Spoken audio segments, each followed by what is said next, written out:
Assalamualaikum mbooloo mi ñu séwar mboolem kuy sétan rek anu daara ñu Touba Salem do ñu leen séwar baax dina baax ci ñu séwar baax ci bisu tedd bi ñu nekk moy bisu di xassida bo xam ci ni Sëriñ Muntaxa moko diglé moy digal lo xam ci ni da ko yek ngir ñu santal ko Sëriñ Touba ñew ci mbekk lool te diko magalé fi ci Daaru Xudoos te di ci santaat baax Sëriñ Touba and ko suñu mbokk kuréel yo xam ci ñu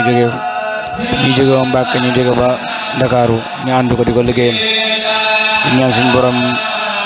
yegg lañu liggéey bi ci barke ku tedd ki suñu borom mën na ko yàlla na ko def ñu ngi santaat baax baax nag wax dëgg yàlla ci mbégte boo xam si ni maam mënuñu ko wax ndax xam naa ni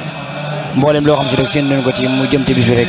suñu bi def na ci lu kawe njort suñu borom mën na ko yef ñu ngi santaat mboolem nag ko xam si ni jàpp nga ci liggéey bi moo xam ndaw la moo xam mag la moo xam góor la moo xam jigéen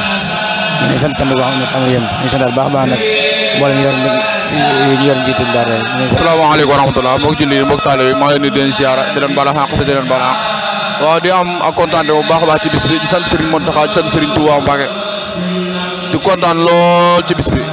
si Mountakha amuñu benn fayam waaw yàlla mi am fayam nag yàlla na ko yàlla fay ci barke alxuraan yàlla na fi yàlla yàggal lool tànn ko ci barke Serigne Touba am nañ contentement trop ci bis bi di sant ñëpp di sant waa kuréelu noonu daal di sant mbooleem bu fi teew rek di leen baal xaq di leen balaax ci bis bi di ñaan yàlla lépp luñ fi jàng ak lépp luñ fi dajale yàlla nga Serigne Touba nangul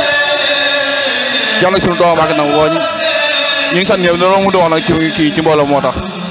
ñu ngi sant ñëpp. di sant Serigne Touba bu baax di dolli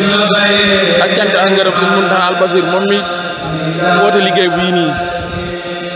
waaw ndax xam naa ne liggéey bi wane bi ñu ko wootee ñun suñu njëriñ ñun taalibe yi képp la kon nag ñu ngi sant bu baax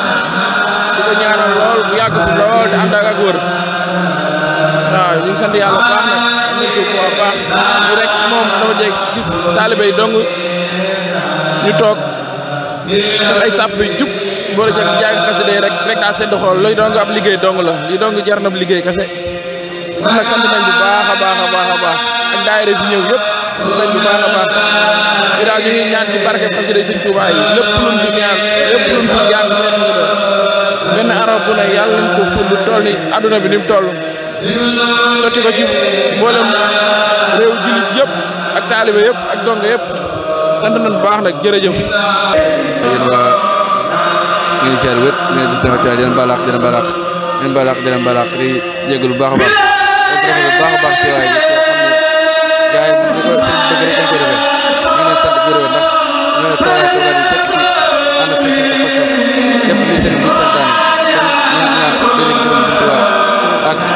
lépp luñ fi ñaan ak suñu borom defal ñu toog Sëriñ Tuubaa ñu ngi ñaan ñëpp ñaan ñu bal Sëriñ Tuubaa. Asalaamaaleykum wa rahmatulah mbokki jullit yi mbokki taalibe yi leen di seer bu baax di leen ñaanal jàmm ak xéewal ñaan Sëriñ Tuubaa kàttanal ñu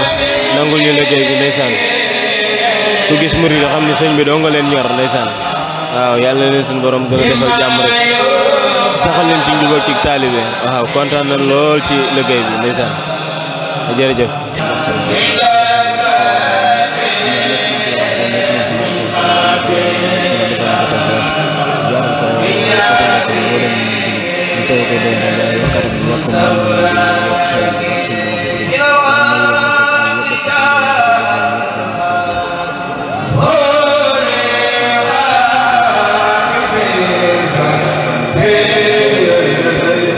Yeah.